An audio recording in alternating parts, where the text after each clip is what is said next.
Hello and welcome. Today we're diving into a book that might just change the way you view yourself and the world around you. It's called The Courage to be Disliked by Ichiro Kishimi and Fumitake Koga. Are you ready to challenge some of your long-held beliefs? Great, let's get started. First, let's set the scene. Imagine a conversation between a philosopher and a young person. This dialogue forms the structure of the book, making complex ideas more accessible. As we go through this, I want you to put yourself in the shoes of that young person. Ready? Our story begins with a simple yet profound question. Is it possible to change? To be happy? To be free?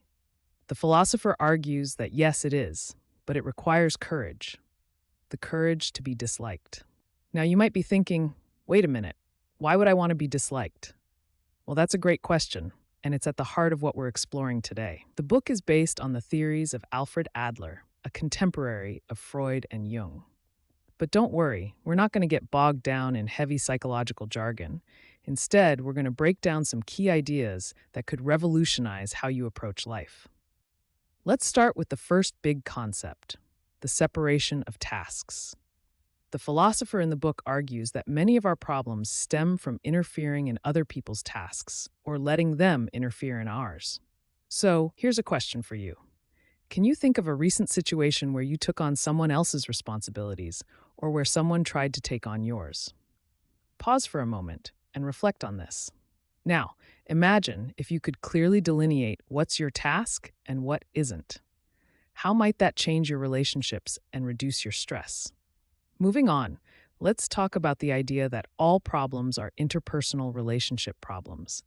This might sound extreme, but stick with me. The book argues that many of our issues, from work stress to personal insecurities, stem from how we relate to others and how we think they perceive us. Here's where it gets interesting. The authors suggest that we often create these problems ourselves. We do this by setting up unnecessary competition, seeking recognition, or trying to meet others' expectations. Let me ask you this. Have you ever done something just because you thought it's what others expected of you, rather than what you truly wanted? Take a moment to think about a specific instance. Now, imagine if you had the courage to act based on your own convictions, even if it meant some people might not like it. That's the essence of the courage to be disliked. But it's not just about being rebellious. It's about living in the present. The book introduces us to the concept of the here and now. It suggests that many of our problems come from dwelling on the past or anxiously anticipating the future. So let's try a little exercise.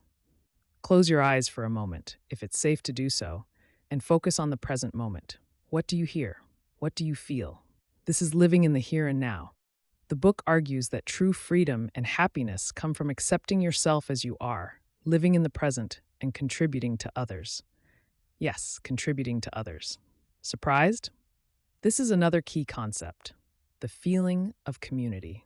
The authors suggest that the best way to feel connected and find meaning is to ask yourself, what can I give to this community, rather than what can I get from it?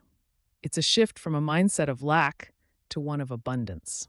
Now, you might be thinking, this all sounds great, but how do I actually do this? Well, the book offers some practical advice. Accept that you can't please everyone, and that's okay. Focus on your own tasks and let others handle theirs. Live in the present moment. Contribute to your community in ways that feel meaningful to you. Recognize that your feelings are created by you, not by external events or other people. Let's pause here for a moment. Of these 5 points, which one resonates with you the most? Which one seems the most challenging? Take a moment to consider this.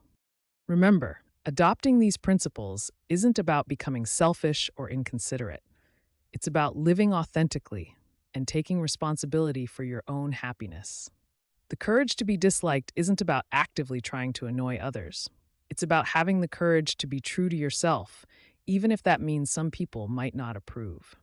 It's about understanding that you can't control what others think of you, and that's liberating.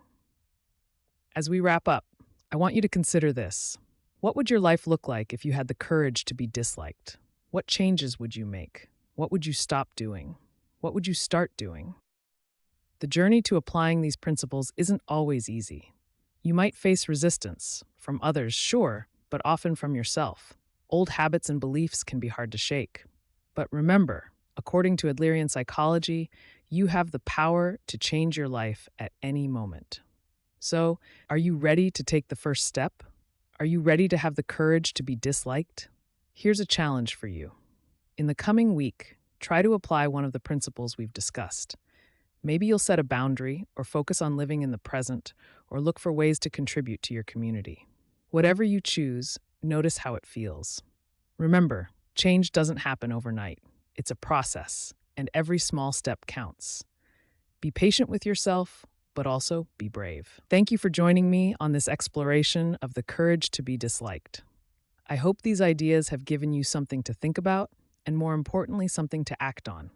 Until next time, have courage, be true to yourself, and remember, it's okay if not everyone likes you. What matters is that you like yourself.